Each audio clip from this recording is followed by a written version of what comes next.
হযরত মুআজ জুমার সালাতে উপস্থিত হয় নাই। রাসূল সাল্লাল্লাহু আলাইহি ওয়াসাল্লামের একটি স্বভাব অভ্যাস হলো তিনি নামাজের সালাম ফিরানোর পরে মুসল্লিদের দিকে মুখ করে বসেন এবং তাকিয়ে তাকিয়ে দেখেন কে কে আসে নাই, কে এসেছে, ভালো করে তিনি তাকাতেন। আল্লাহর নবী জনাবে মুহাম্মদুর রাসূলুল্লাহ সাল্লাল্লাহু আলাইহি ওয়াসাল্লাম লক্ষ্য করলেন হযরতে মুআজ রাদিয়াল্লাহু তাআলা আনহু জুমার নামাজে অনুপস্থিত, সে আসে নাই। হাদিসটি হযরতে মুআজ নিজেই বর্ণনা করেছেন। তিনি বললেন আল্লাহর নবী লক্ষ্য করে আমি মুআজকে তালাশ করার জন্য তিনি আমার বাড়ি পর্যন্ত চলে এসেছেন।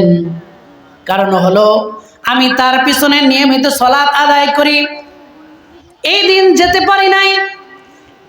না যাওয়ার কারণে তিনি আমাকে খুঁজতে খুঁজতে আমার বাসা পর্যন্ত চলে এসেছেন। আর এসে আমাকে ডাক দিচ্ছেন, মুআজ, ও মুআজ, বাসায় আসো কিনা? হযরতে মুআজ রাদিয়াল্লাহু তাআলা আনহু ঘর থেকে বেরিয়ে আল্লাহ রাসূলের কণ্ঠ শুনে তিনি তাড়াহুড়া করে বের হয়ে এসেছেন। আসার পরে আল্লাহ রাসূলের সাথে সাক্ষাৎ হয়ে গেল। রাসূল সাল্লাল্লাহু আলাইহি ওয়াসাল্লাম জিজ্ঞেস করলেন, ও মুআজ, আজকে তোমার কি এমন হয়েছে? জুমার নামাজে উপস্থিত হও নাই কেন? কি জন্য নামাজে হাজির হলা না? মুআজ রাদিয়াল্লাহু তাআলা আনহু বললেন, ওগো আল্লাহর নবী, আমি একজন ইহুদির কাছ থেকে অল্প কিছু দিরহাম ঋণ করেছিলাম। ঋণের টাকা ঠিক মতো পরিশোধ করতে পারি নাই। অভাবগ্রস্ত মানুষ আমি, টাকা পয়সা আমার কাছে নাই। ওই ইহুদি বেচারার ঋণটা আমি পরিশোধ না করার কারণে সে রাস্তার মধ্যে আমার সাথে দেখা হলেই আমাকে গালিগালাজ করে, তুচ্ছ তাচ্ছিল্য করে, মানুষের সামনে অপমান অপদস্থ করে। আজকে আমার কাছে সংবাদ এসেছে, আজ যদি জুমার নামাজ পড়ার জন্য ঘর থেকে বেরিয়ে যাই, রাস্তায় যদি আমার সাথে দেখা হয়ে যায়, তাহলে মানুষের সামনে আজও আমাকে গালিগালাজ করবে, মারধর করবে, অপমান অপদস্থ করবে। এটা আমার কাছে সংবাদ এসেছে মানুষের মাধ্যমে যে আমাকে গালমন্দ করবে, এমনকি আমার উপরে হাত পর্যন্ত তুলবে। ওগো আল্লাহর নবী, এই ইহুদি বেচারার এই ঋণ না দেওয়ার কারণে আর এই অপমান অপদস্থ লাঞ্ছনার গঞ্জনার শিকার হতে হবে, লোকজনের সামনে অপমানিত হতে হবে। এই ভয়ে, লোক লজ্জার ভয়ে আমি জুমার নামাজে শরীক হতে পারি নাই গো রাসূল। আল্লাহ নবী আবার মুআজের এই কথা শোনার পরে হযরতে মুআজ রাদিয়াল্লাহু তাআলা আনহুকে লক্ষ্য করে বললেন, ও মুআজ, আজকে তোমাকে এমন একটা দোয়া শিক্ষা দিব, যেই দোয়াটি যদি তুমি সকাল সন্ধ্যায় ইখলাস নিয়ে পাঠ করো, তাহলে তোমার যদি দুনিয়া যত ফাঁকা জায়গা আছে, এই দুনিয়া সব যদি ঋণ দিয়ে অভাব দিয়ে ভরপুর থাকে, এই দোয়া সকাল সন্ধ্যা পাঠ করার কারণে আল্লাহ পাক সব অভাব আর ঋণ মুক্ত করার ব্যবস্থা করে দিবে। আমার কথা কি বোঝা যায়? একটু কষ্ট করে শোনা যাবে? আমার ভাইরা, এই হাদিসকে কেন্দ্র করে মুফাসসিরিনে কেরাম লিখেছেন, আজও যদি আল্লাহ নবীর কোনো উম্মত ঋণগ্রস্ত হয়ে যায়, অভাবগ্রস্ত হয়ে যায়, আর এই আয়াত কারিমা সূরা আল ইমরানের 26 এবং 27 নম্বর আয়াত, যে দুটো আয়াত আপনাদের সামনে তিলাওয়াত করেছি, কুলিল্লাহুম্মা মালিকাল মুলকি তুতিল মুলকা মান তাশা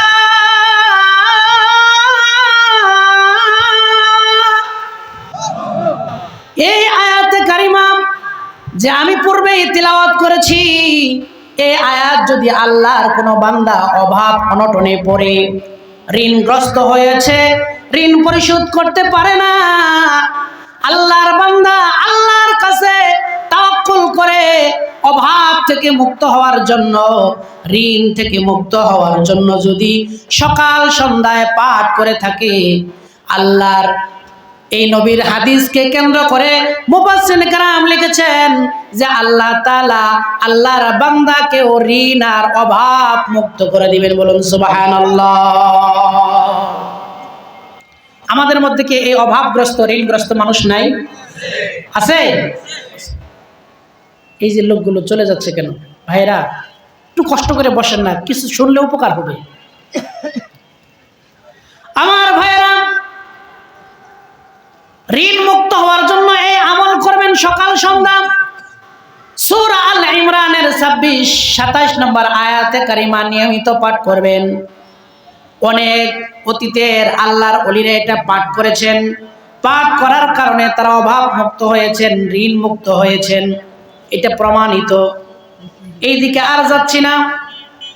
তাহলে এই আয়াতে কারিমার ফজিলত সম্পর্কে দুইটা বিষয় আপনাদেরকে জানালাম। একটা ইমাম বাগবী রহমাতুল্লাহি আলাইহির কথা, তিনি নিজস্ব সনদে বর্ণনা করেছেন, আর আল্লাহ রসুলের হাদিস থেকে সরাসরি হযরতে মুআজ ইবনে জাবাল রাদিয়াল্লাহু তাআলা আনহু এই বর্ণনাটি করেছেন। এটা থেকে আমরা শিখলাম কিনা? কিছু শিখেছি না? কিছু।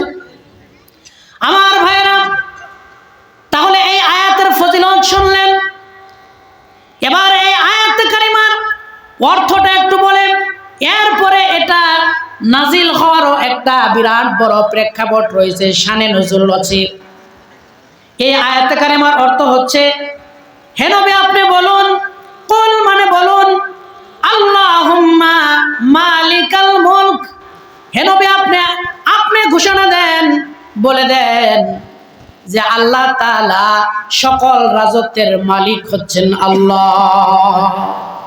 সব রাজত্বের মালিক কে? আল্লাহ। আল্লাহ যেহেতু সকল রাজত্বের মালিক, তুতিল মুলকা মান তাশা,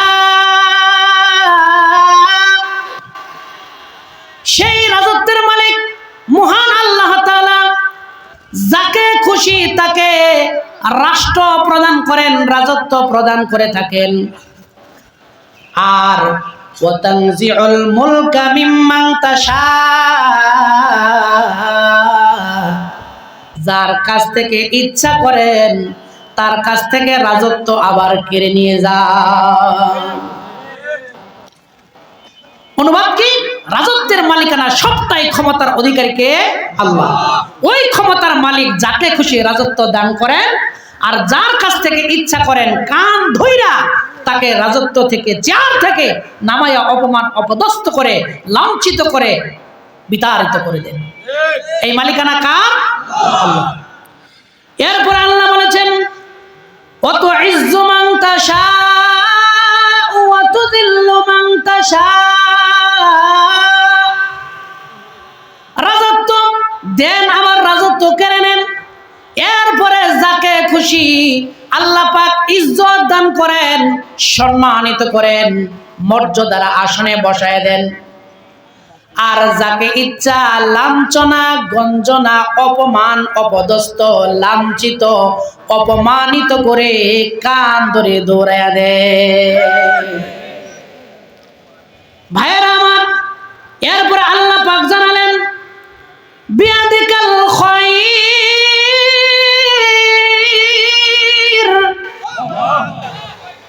সব কল্যাণ ওই মালিক যিনি সকল কিছুর মালিকানা, যার হাতে, ওই রবের কাছে সব কল্যাণ নিহিত রয়েছে। বলুন সুবহানাল্লাহ। যাবতীয় কল্যাণের মালিক কে? আল্লাহ। এরপরে আল্লাহ পাক বলেছেন, তুলিজুল লাইলা ফিন নাহার, আল্লাহ তাআলা তুলিজুল লাইলা ফিন নাহার, নাহার মানে দিন, আর লাইলুন মানে হচ্ছে রাত। আল্লাহ তাআলা রাতকে দিনের মধ্যে ঢুকান। আর পরের অংশে বলা হয়েছে, ওয়া তুলিজুন নাহারা ফিল লাইল, আবার দিনকে রাতের ভিতরে প্রবেশ করান। এটা আল্লাহ তাআলার ক্ষমতা। আল্লাহ তাআলা সব কিছুর উপরে ক্ষমতাবান। আল্লাহ রাব্বুল আলামিন এত শক্তিশালী। ওয়া তুখরিজুল হাইয়া মিনাল মাইয়িতি ওয়া তুখরিজুল মাইয়িতা মিনাল হাই, এমন শক্তিশালী আল্লাহ। রাতকে দিনে ঢুকায় দেন আর দিনকে রাতের ভিতরে ঢুকায় দেন। জীবিত থেকে মৃত বের করে নিয়ে আসেন আর মৃত থেকে জীবিত বের করে নিয়ে আসেন। এই কথা বলার পরে আল্লাহ তাআলা বললেন, ওয়া তারযুকু মান তাশাউ বিগাইরি হিসাব। সেই মহান আল্লাহ তাআলা এত পাওয়ারফুল রব, এত শক্তিশালী রব, যাকে ইচ্ছা করেন বিনা হিসাবে কোন রকমের হিসাব ছাড়া, গায়রে হিসাবে আল্লাহ পাক যাকে খুশি তাকে রিজিক দান করে। সুবহানাল্লাহ। সরল অনুবাদ, যাকে ইচ্ছা আল্লাহ তাআলা বে হিসাবে রিজিক দান করবেন। রিজিকের মালিক কে? আল্লাহ। আর জোরে বলুন কে? চাইতে হবে কার কাছে? আল্লাহর কাছে। এটা অনুবাদ শুনলেন। এবার আসেন, এই আয়াত দুটো নাজিল হওয়ারও একটা কারণ আছে, প্রেক্ষাপট আছে। ওই প্রেক্ষাপটটা উপস্থাপন করলে এই আয়াতে কারিমা তাফসীর বোঝাটা আপনাদের একবারে পানির মতো সহজ হয়ে যাবে। আমার ভাইরা, কোরআনে কারিমের আয়াতে কারিমা আর সূরাগুলো যে কোনো কারণে প্রেক্ষাপটে আল্লাহ পাক নাজিল করেন। যখন যেটা দরকার, যে আয়াত নাজিল করা দরকার, যে সূরা নাজিল করা দরকার, ওই আয়াত বা সূরাগুলো ওই কারণে আল্লাহ পাক নাজিল করে সমস্যাগুলো সমাধান করে দেন। একসাথে আল্লাহ তাআলা ইচ্ছে করলে গোটা কোরআন কারীমের এবং কপি আকারে আল্লাহ পাক নাজিল করতে পারতেন না? পারতেন। কিন্তু নবুয়তের 23 বছরের জীবনে আস্তে আস্তে করে ঘটনার প্রেক্ষিতে আল্লাহ পাক সূরা আয়াতগুলো 23 বছরে কমপ্লিট করেছেন। বলুন সুবহানাল্লাহ। তাহলে এই আয়াতে কারিমাও নাজিল হওয়ার একটা বিরাট কারণ আছে। কারণটা বলে দিই। আমার ভাইরা, ইসলামের ইতিহাস আপনারা জানেন। ইসলামের ইতিহাসে সর্বপ্রথম যেই যুদ্ধ সংগঠিত হয়েছিল সেই যুদ্ধের নাম হচ্ছে বদর। বদরের যুদ্ধ হয়েছে প্রথম। এই যুদ্ধে আল্লাহ পাক মুসলমানদেরকে বিজয় দান করেছেন। বদরের যুদ্ধের ইতিহাস আপনাদের জানা, একটু স্মরণ করায় দেই। বদরের প্রান্তরে যেই দিন যুদ্ধ হবে তার আগের রাতে আল্লাহ তাআলার কাছে আমাদের নবী মুহাম্মদুর রাসূলুল্লাহ সিজদায় পড়ে আল্লাহর কাছে ধরনা দিয়েছেন।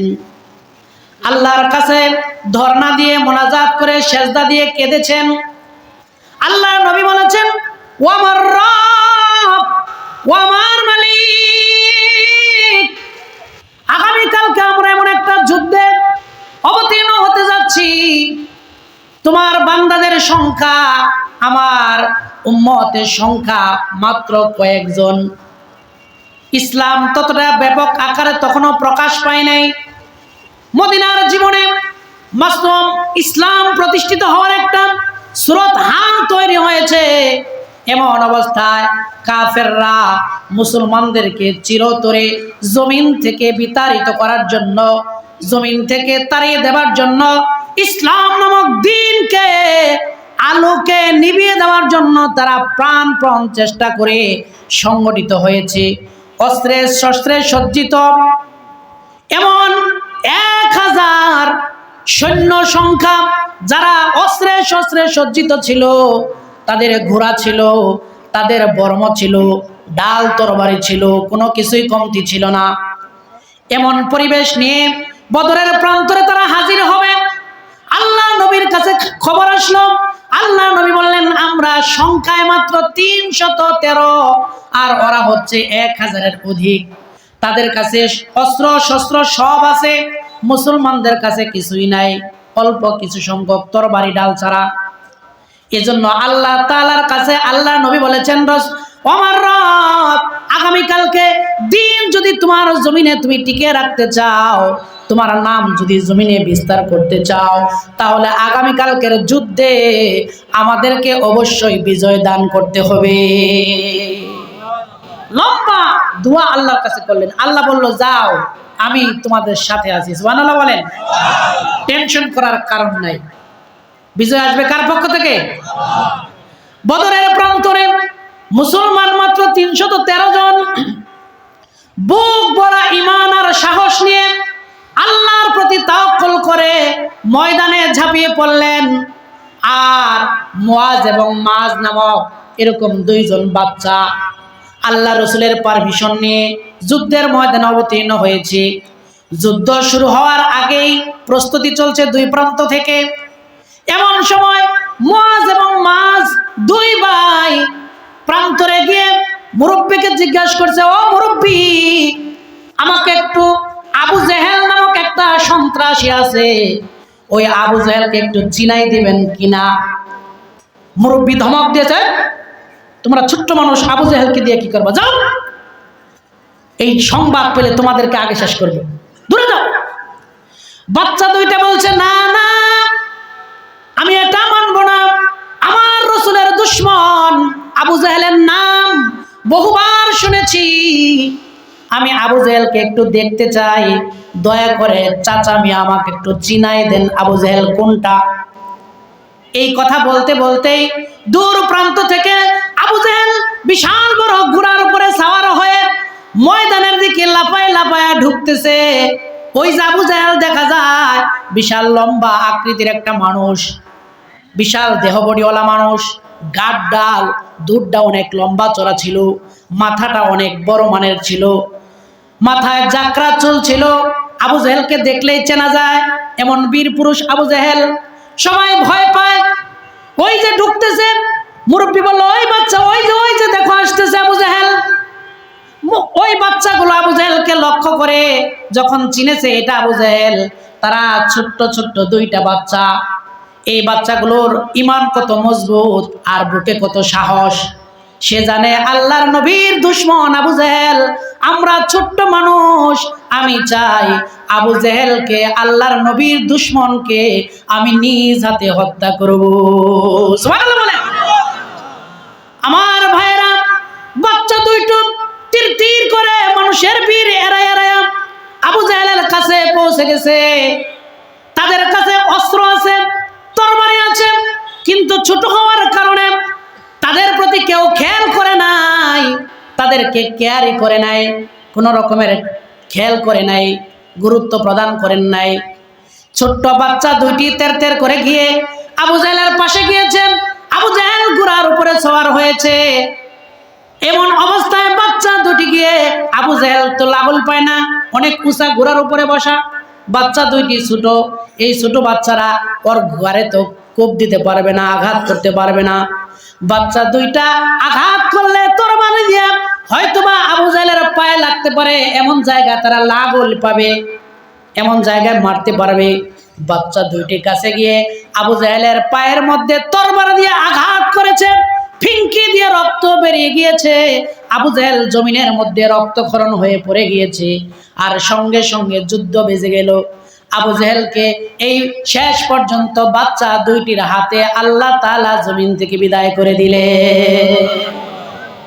কষ্ট হচ্ছে? জোরে বলুন না সুবহানাল্লাহ। আমার ভাইরা লক্ষ্য করেন, এই বদরের প্রান্তরে চরমভাবে আবু জেহেল যখন নিহত হয়ে গেল, আবু জেহেল নিহত হওয়ার কারণে ময়দানে সারা পড়ে গেল। আর মুসলমানদের সাথে যুদ্ধ লড়াই বেজে গেল। কাফেররা আরো অনেক শক্তিশালী হয়ে যুদ্ধ শুরু করে দিল। যুদ্ধ করতে করতে এমন পর্যায়ে চলে গেল, মুসলমানদের হাতে তেমন কোনো অস্ত্র নাই, তেমন কোনো ঘোড়াও নাই, ডাল তরবারিও নাই, শুধু ঈমানি সাহস নিয়ে আর আল্লাহর প্রতি তাওয়াক্কুল করে তারা ময়দানে যুদ্ধ সংগ্রাম চালিয়ে যাচ্ছে। যুদ্ধ করতে করতে ওই আবু জাহেলের গোষ্ঠীরা সংখ্যায় অনেক বেশি, মুসলমানদের সংখ্যা মাত্র 313 জন। 313 জনের মধ্যে আবার অনেকের হাতে তরবারি পর্যন্ত নাই। একজন সাহাবীর ইতিহাস এসেছে, সাহাবীর হাতে তরবারি নাই। আল্লাহ রাসূলের কাছে বলছে, ওগো আল্লাহর নবী, আমার কাছে তরবারি নাই, আমি কি দিয়ে যুদ্ধ করব? সঙ্গে সঙ্গে আল্লাহ রাসূল খেজুরের একটা ডাল এরকম ধরে ওই সাহাবীর হাতে নিক্ষেপ করেছে, নেও।